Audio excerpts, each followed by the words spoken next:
For the BJP in Kerala, it was a match made in heaven. An alliance with the Catholic Church would have created a Hindu-Christian bonhomie in a state where the party has failed to make a mark so far. In fact, in the past few years, bishops and parish priests have been constituently making statements targeted at the state's Muslim community, endearing themselves to the Hindutva brigade. All that lies in tatters now, thanks to the unending violence in Manipur and the centre's move to bring in a uniform civil code. മണിപ്പൂരിൽ ക്രൈസ്തവർ നിഷ്ഠൂരമായി പീഡിപ്പിക്കപ്പെടുന്നു എന്നുള്ളത് വസ്തുതാപരമായൊരു യാഥാർത്ഥ്യമാണ്. ഈ വിഷയത്തിൽ സംസ്ഥാന സർക്കാർ, അതായത് മണിപ്പൂർ സംസ്ഥാന സർക്കാരിൻ്റെയോ കേന്ദ്ര സർക്കാരിൻ്റെയോ ഭാഗത്തു നിന്ന് ഫലപ്രദമായ ഇടപെടൽ ഇതുവരെയും ഉണ്ടായിട്ടില്ല എന്നുള്ളത് വസ്തുതാപരമാണ്. In fact, Archbishop Joseph Pamplani slammed the BJP governments in the centre as well as Manipur for failing to contain the violence and alleged that Christians were being singled out and attacked.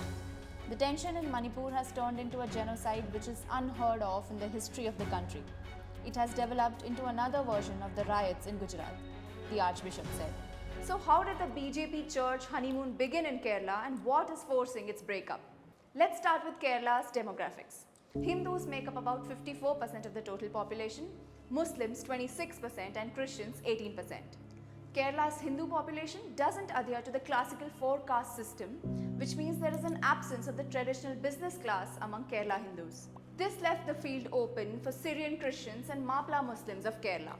The St. Thomas Christians or Syrian Christians trace their origin back to 50 AD, while the Maplas trace their history back to Arab traders frequenting the Malabar coast since centuries. The arrival of colonial powers in 1498 turned the tide. Business moved from Arabs to Christian colonials and it had its impact on ground. About 500 years later, the trend reversed as the Gulf boom began and Muslim households started getting richer. No surprise that the current lack of trust between Kerala's Christians and the Muslim communities can be traced back to the Crusades. Hagia Sophia was originally a Greek Orthodox church until the Ottoman conquest of Constantinople in 1453 and then a mosque until 1935. In 2020, Turkey's Islamist president Tayyip Erdogan decided to make it a mosque again. So what has Turkey got to do with BJP and the Kerala Church? It so happens that when Erdogan made Hagia Sophia mosque again, a prominent leader from Kerala's main Muslim party, the Indian Union Muslim League, wrote an article in the party's mouthpiece Chandrika praising it. All hell broke loose and the church went up in arms. Kerala Catholic Bishop Council spokesperson Father Varghese Vallikat said Tangal should have learnt history before hailing the encroachment of the Hagia Sophia Church. Sadiq Ali Tangal later walked back on his praise, but the damage was done. This was soon followed by recurring accusations by parish priests on love jihad, saying Muslim youth were faking love to convert Christian girls. Then came allegations of narcotic jihad, even Jews jihad. Aggressive reactions by Islamist organizations like the now banned Popular Front of India did not help the situation. Predictably, BJP saw an opportunity here. A handshake with the all-powerful Christian community could forge a Hindu-Christian alliance, primed to cash in on the palpable wave of Islamophobia blowing in the state. Track 2 talks soon got upgraded to Track 1 as the Church too saw this as an opportunity to be in the good books of New Delhi. There were even rumours that the church in Kerala would float a political party in alliance with the BJP. In fact, the Archbishop of the Talasheri Archdiocese of the Syro-Malabar Church, Mar Joseph Pamplani, famously promised a seat for BJP in the next Lok Sabha elections from Kerala if only the Narendra government would hike the price of natural rubber. Thrilled, BJP even did an Easter outreach program to attract the Christians of Kerala.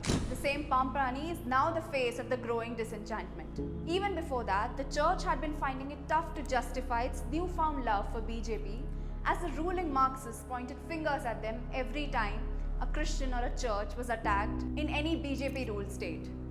Manipur was kind of a proverbial last nail. The continuing violence in Manipur has seen the Hindu Meiteis being pitted against Christian Kuki tribals, and for many among the flock, it's all part of RSS' unfinished agenda against minorities. To declare solidarity with the victims of violence in Manipur, the Kodamangalam Diocese of Syro-Malabar Church organized a rally in Todupuzha, Idukki. On top of this, all Catholic dioceses in Kerala have collected money from all the parishes to donate to Manipur. The support continues. Recently, Pamplani called PM Modi's silence irresponsible, and said he sees violence as the ethnic cleansing of Christians who make up about 41% of the population of the northeastern state. Pamprani had some tough words on Uniform Civil Code, which incidentally has Kerala's entire political spectrum, the Marxists, the Congress, the Islamists and the Church united against it.